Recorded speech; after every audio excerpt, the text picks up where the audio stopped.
Hello. हाँ बच्चों, मैंने तुम लोग को ट्रिको शुरू किया था। ट्रिको में आज मैं पढ़ाने वाला हूं एक्सरसाइज 8.1 और इससे पहले मैंने दिया था बेसिक कॉन्सेप्ट। बेसिक कॉन्सेप्ट यदि देख चुके हो, लर्न है फॉर्मूला, तो फिर 8.1 में कुछ नहीं है। 15 मिनट में 20 मिनट में ये चैप्टर समाप्त हो, एक्सरसाइज समाप्त हो जाएगा 8.1। तो बेसिक कॉन्सेप्ट एक बार देखो कि क्या था और इसके बाद शुरू करते हैं 8.1।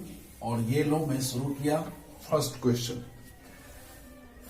है बच्चे क्या गलती करता है, वो बेसिक कॉन्सेप्ट के फर्स्ट से आ जाएगा। इसमें दिया हुआ है एक ट्राइंगल है। देखो क्वेश्चन कि फर्स्ट क्वेश्चन में in triangle ABC right angle at B.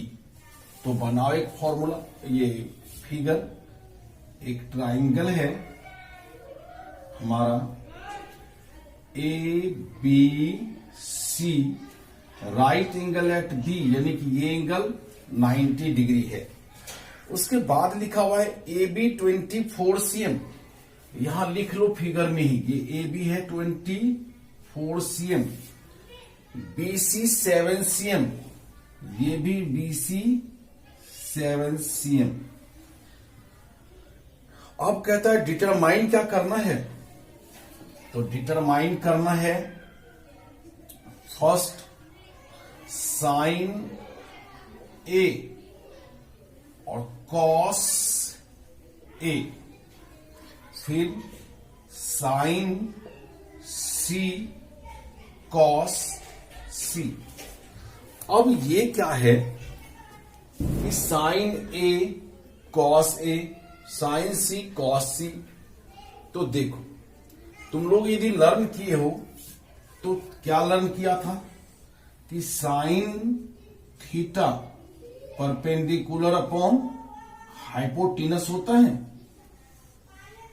Theta मतलब एंगल, यहां पर भी हमें थीटा दिया हुआ है, थीटा की जगह लिखा हुआ है ए।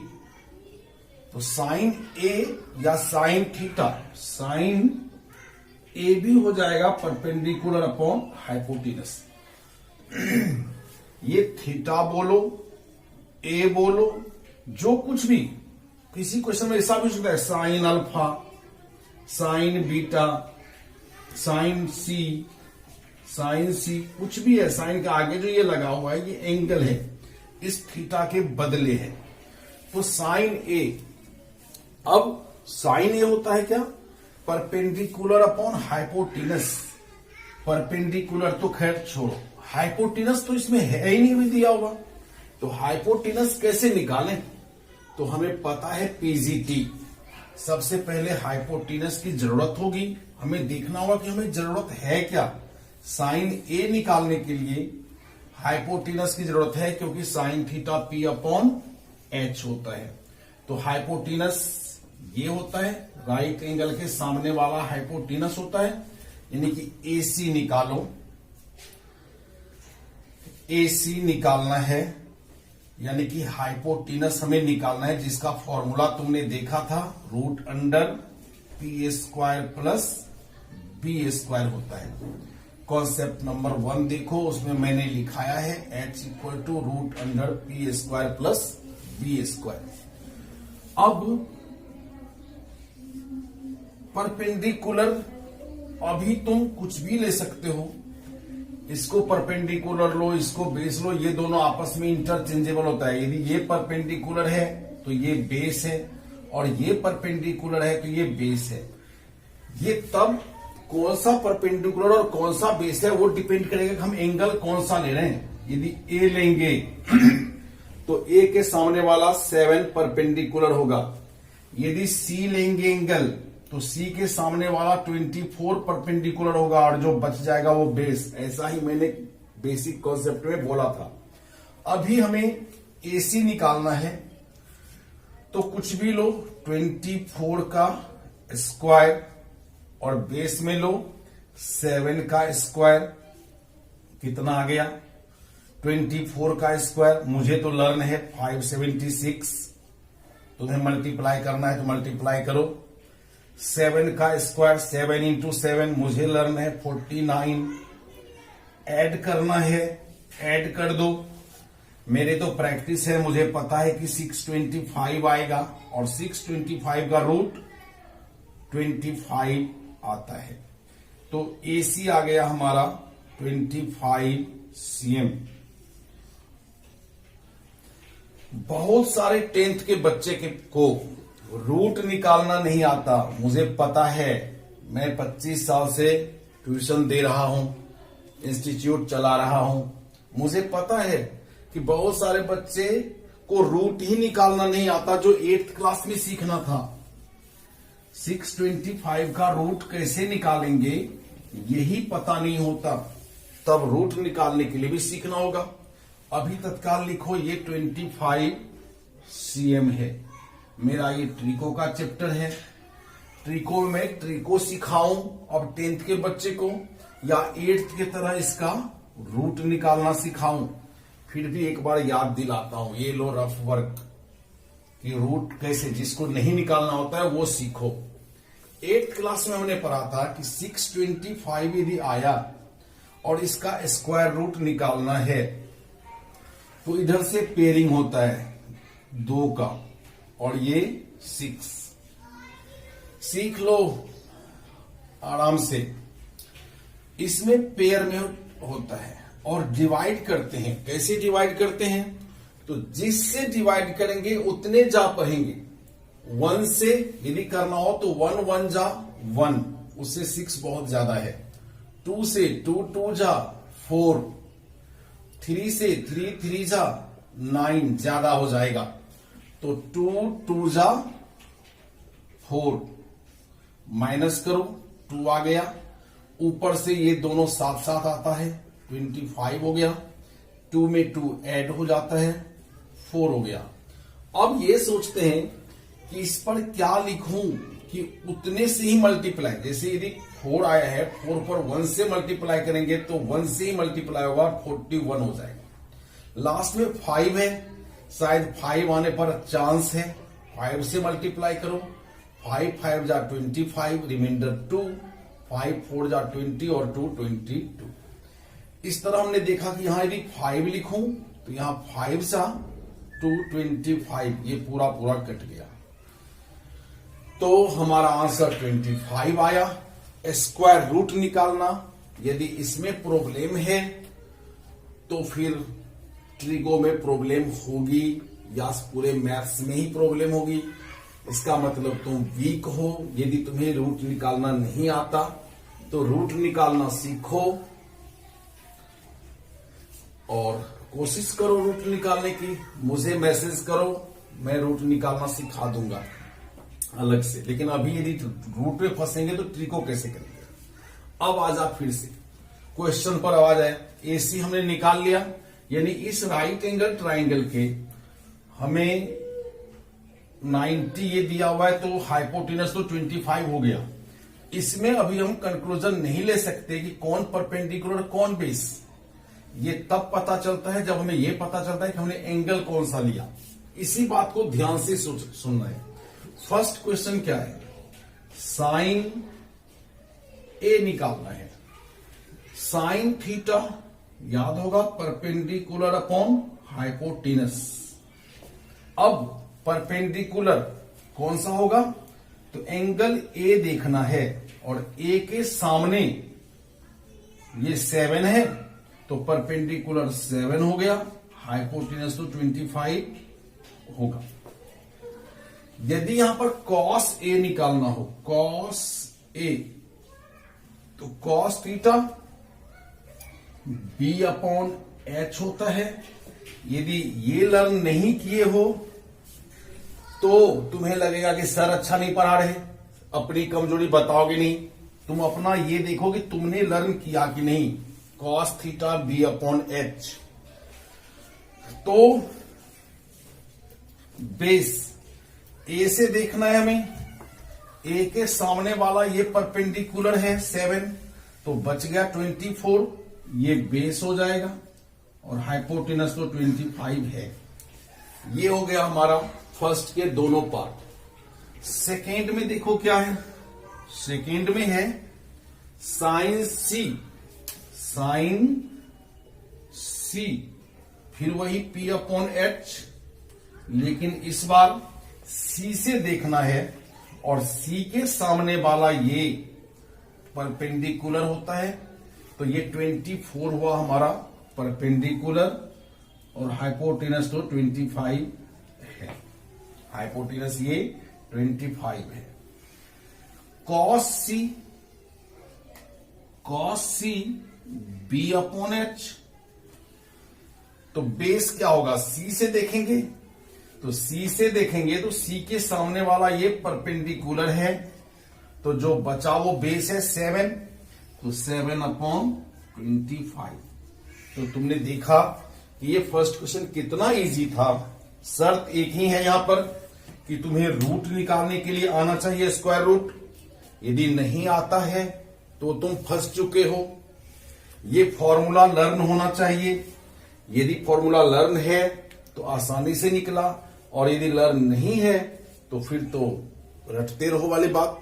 हमने फर्स्ट क्वेश्चन में ये डील किया था, तुम्हें बार बार बताया था कि राइट एंगल ट्राइंगल में देखो, राइट एंगल ट्राइंगल में ये 90 के सामने वाला तो हाइपोटेनस होता है, लेकिन परपेंडिकुलर कौन होता है और बेस कौन होता है, ये 9 तक तुमने इसको परपेंडिकुलर माना, इसको बेस माना, जो बच्चे जल्दी दिमाग से नहीं निकाल पाते। लेकिन एक्चुअली ये होता है कि यदि हम एंगल ए से देख रहे हैं, हमारा परपेंडिकुलर ये होगा और जो बच गया वो बेस होगा, और एंगल सी से देख रहे हैं तो ये हमारा परपेंडिकुलर होगा और जो बच गया वो बेस होगा।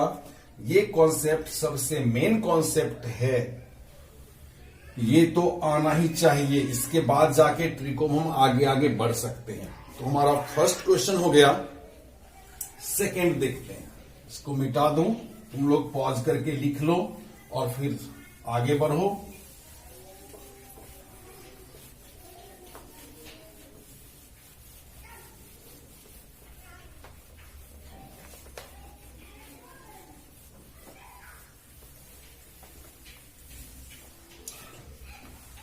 सेकेंड क्वेश्चन के लिए फिगर दिया हुआ है और क्वेश्चन को ढंग से पढ़ो। In figure find 10p cot r। In figure, तो पहले फिगर ही देख लेते हैं। राइट साइड में ये फिगर बना हुआ है ऐसा, और ट्राइंगल का नाम दिया हुआ है PQR।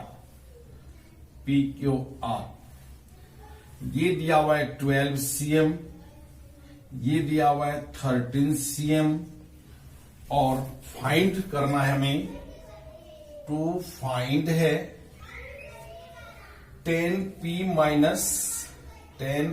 Minus cot r। ठीक है जी, बहुत इजी।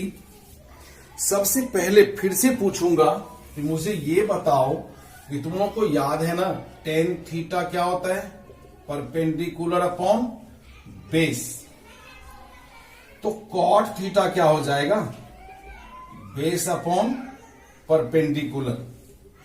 तो यहां पर हमें ये 90 दिया हुआ था क्यों पर, तो ये हमारा 90 के सामने वाला ये तो हाइपोटेनस हो गया, लेकिन हमें चाहिए परपेंडिकुलर और बेस दोनों ही।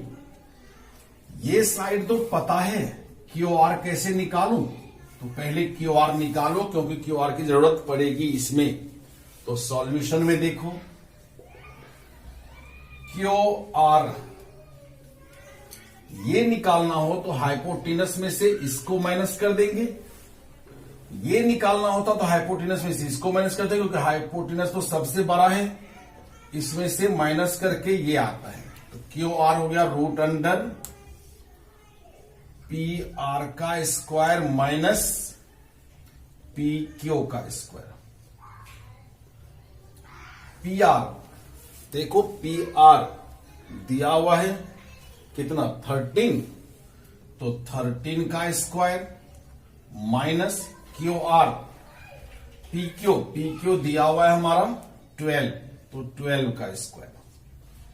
तुम अभी बच्चे हो, 13 इंटू 13 करो, देखो कितना आता है। मुझे याद है 13 का स्क्वायर 169 होता है, 12 का स्क्वायर 144 होता है, माइनस कर दो 25 आता है, और 25 का स्क्वायर रूट 5। तो ये आ गया हमारा 5 cm स्क्वायर रूट। और ये कैलकुलेशन आराम से देखो, आराम से सीख जाओगे। अब फिर से आ जा क्वेश्चन पर। क्वेश्चन में क्या था, निकालने के लिए tan p minus cot r। याद है tan थीटा क्या होता है, परपेंडिकुलर अपॉन बेस। तो लिखो perpendicular upon base. cot r क्या होगा, तो cot थीटा, r से भी मतलब नहीं, cot theta base upon perpendicular.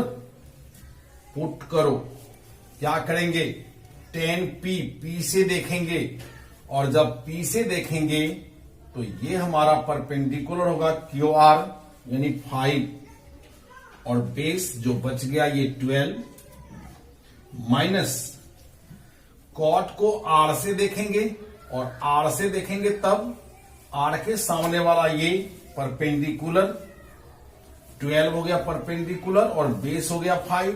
हमें पहले बेस चाहिए, तो 5/12 हो गया। इजी सा सब्ट्रैक्शन, प्लस 5/12 और माइनस 5/12 इक्वल टू 0। आंसर आ गया। तो कहीं कोई प्रॉब्लम है ही नहीं। ट्रिको 100% फॉर्मूला बेस्ड है। यदि फॉर्मूला आता है तो फॉर्मूला पर पुट करते जा, दिमाग लगाने की जरूरत तो है ही नहीं इसमें।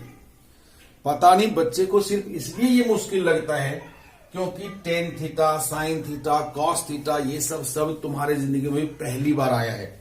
याद करो फिर से, मुझे बता कि 6 ट्रिगोनोमेट्रिक रेशो का नाम, तो वो होता है sine theta, cos theta, tan theta. Cosec, sec, cot, ये 6 शब्द याद रखना है। Sine, cos, tan, cosec, sec, cot. और इसके बाद हर क्वेश्चन को करते जाओ, आराम से होता जाएगा। मैं नेक्स्ट करता हूं, तुम लोग नहीं लिखे तो पॉज करके पहले लिखो, फिर नेक्स्ट क्वेश्चन देखना। Third question,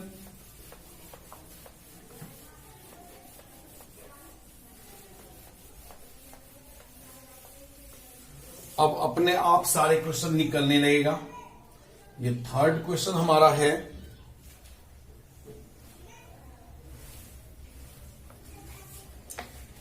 if sine A equal to 3/4, calculate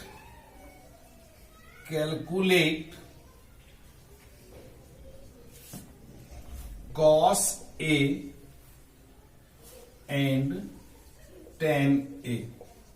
ये क्वेश्चन में एक चीज जो ध्यान देना है कि हमें दिया हुआ है यहां पर साइन A, और निकालना भी है cos A और tan A।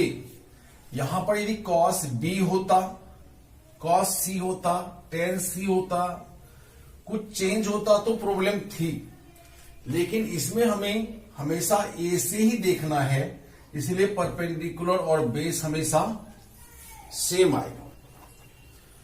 लेकिन फिर से थोड़ा सा रफ देखो, cos थीटा क्या होता है, बेस अपॉन हाइपोटेनस। लेकिन हाइपोटेनस कहां से आएगा, सबसे पहले साइन A दिया हुआ है, साइन A 3/4, और साइन थीटा का फॉर्मूला होता है perpendicular upon hypotenuse. Perpendicular upon hypotenuse यानी हमें दिया हुआ है परपेंडिकुलर कितना 3 और हाइपोटेनस 4, ये हमें पता है। परपेंडिकुलर और हाइपोटेनस पता है, बेस पता करो। तो फिर से पीजीटी देखें, बेस के लिए क्या फॉर्मूला था, रूट अंडर हाइपोटेनस का स्क्वायर माइनस परपेंडिकुलर का स्क्वायर। यदि फॉर्मूला याद नहीं है तो एक्सेप्ट करो अपने आप में कि सर ने फॉर्मूला लिखाया है कि बेस का फॉर्मूला हाइपोटेनस माइनस परपेंडिकुलर होता है स्क्वायर में। और यदि तुम्हें याद नहीं है तो तुम्हारी कमजोरी हुई, इसे लर्न रखो। अब लो हाइपोटेनस कितना दिया हुआ है 4, तो 4 का स्क्वायर, परपेंडिकुलर 3 तो 3 का स्क्वायर, 16 माइनस 9 कितना हुआ, 16 माइनस 9 13, 13 का स्क्वायर रूट नहीं निकलेगा, इसको ऐसे छोड़ देंगे। तो हमें परपेंडिकुलर पता है, हाइपोटेनस पता है और बेस पता हो गया। अब निकाल लो cos A, cos A, cos theta. मैं जानबूझ के थोड़ा सा देर से बोलता हूं, अपने दिमाग में चलो, cos theta base upon hypotenuse, base यानी कि रूट 13, 16 में से 9 गया, सॉरी 16 में से 9 गया तो 7, 16 में से 9 माइनस होगा तो 7 आएगा। तो ये क्या हो गया, 7 अपॉन हाइपोटेनस 4, और फिर निकालना है 10a, 10a परपेंडिकुलर अपॉन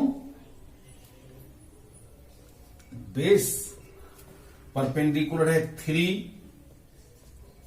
और बेस है रूट 7। आंसर तो इसे लिखो। यहां पर सब्ट्रैक्शन किसी से भी गलत हो सकता है कभी भी, केयरफुल्ली। मेरा फोकस तुम्हारे समझाने पर चला गया था। मिटाऊं